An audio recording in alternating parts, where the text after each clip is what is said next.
काल सर्प दोष या फिर काल सर्प योग, आखिर सच्चाई क्या है इसके पीछे? मोस्टली एस्ट्रोलॉजर डराते हैं इस चीज को लेके कि भैया काल सर्प दोष है तुम्हारी कुंडली में, तुम लाइफ में कुछ कर नहीं पाओगे या तुम्हारी लंका लग जाएगी, राजा को रंक बना दे। ठीक है, योग और कंफर्मेशन में फर्क होता है। सबसे पहले तो ये बता दूं, जो जिस टेक्निक से मोस्टली एस्ट्रोलॉजर देखते हैं कि राहु और केतु के बीच में अगर सारे प्लेनेट फंस जाए तो वो काल सर्प दोष बन जाता है, तो ऐसा नहीं है।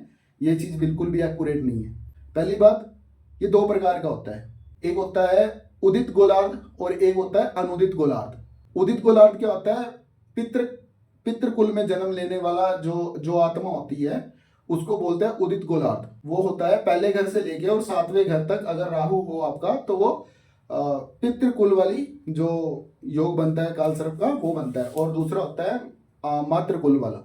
तो मातृ कुल वाला जो होता है वो आठवें घर से लेके और 12वें घर तक योग बनता है। अब ये योग तो बन गया, चलो ठीक है भैया। अब क्या ये सच्ची बात है? नहीं है। क्यों? क्योंकि राहु और केतु में बंध जाना और इनका कनेक्शन बनना वो एक अलग अलग मैटर है। अलग अलग मैटर किस प्रकार से है? अगर राहु का कनेक्शन तुम्हारे तीसरे भाव से, छठे भाव से या फिर 10वें घर से नहीं आता, इनके स्वामियों के साथ तुम्हारा राहु का संपर्क ना आए, तो फिर ये किसी प्रकार से भी एप्लीकेबल नहीं होगा। कोई मान्य नहीं है वो काल सर्प दोष, किसी प्रकार की प्रॉब्लम नहीं करेगा। इसलिए मोस्टली बंदों की कुंडली के अंदर अगर ये योग होता भी है ना तो वो ज्यादा प्रॉब्लम करता नहीं है। हाँ, अगर इनके स्वामियों के साथ इसका कनेक्शन बन जाएगा, तीसरे घर के स्वामी के साथ, छठे घर के स्वामी के साथ या 10वें घर के स्वामी के साथ, तो वो प्रॉब्लम क्रिएट करेगा। और इसके बाद भी अगर बनता है तो बनने के बाद भी अगर तुम्हारी कुंडली में शनि और मंगल प्रभावी है, प्रभावशाली है, तो ये नुकसान करने वाला है। ठीक है, अब इसके साथ चंद्रमा या फिर सूर्य राहु के साथ कनेक्शन बना ले तब ये दिक्कत आएगी ज्यादा, तब ये राजा से रंग बनाने वाला होगा। अदरवाइज इतनी प्रॉब्लम नहीं है यहाँ पे। तो मोस्टली एस्ट्रोलॉजर को ना इतनी बात पता नहीं होती, वो सारी चीजें नहीं देखते, सिर्फ ये देख लेते हैं राहु केतु के बीच में कोई चीज बन रही है तो भैया काल तरफ दोष होगा। और इसका जो मेन लॉजिक है ना, मतलब पहले तो हमारी बुकों में किसी में भी लिखा ही नहीं है, एस्ट्रोलॉजी वाली किसी भी बुक के अंदर इसका जिक्र नहीं आया, इसका जिक्र आया ही नहीं। वृत्त पराशर है उसके अंदर इसका जिक्र नहीं है, होरा शास्त्र, श्रावली, उत्तर कालामृत, फल दीपिका, इन जैसे प्राचीन ग्रंथों के अंदर इसका जिक्र है ही नहीं।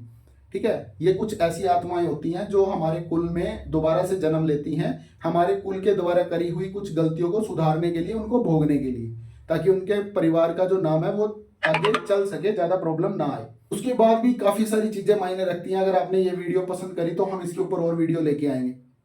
बट मोस्टली डर मत जाया करो, किसी भी एस्ट्रोलॉजर ने अगर ये बात बोल दी तुम्हें कि भैया काल सर्प दोष है। काल सर्प दोष नाम का जो ये योग है, इसका जिक्र 1976 में पहली बार आया था किसी बुक के अंदर।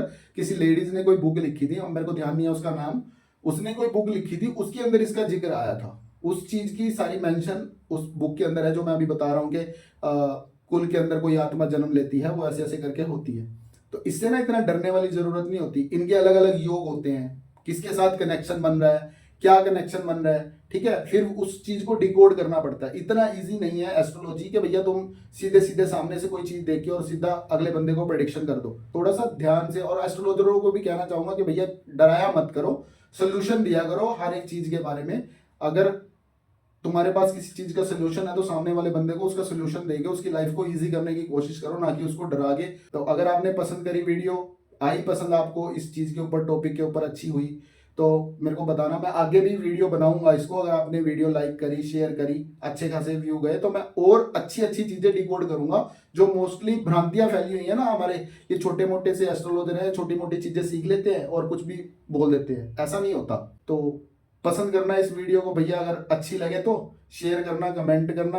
तो जितना ज्यादा तुम शेयर करोगे मेरा मोटिवेशन बढ़ेगा, तो मैं कुछ नई नई चीजें आपके लिए लेके आऊंगा। तब तक के लिए जय श्री राम, सनातन की जय हो।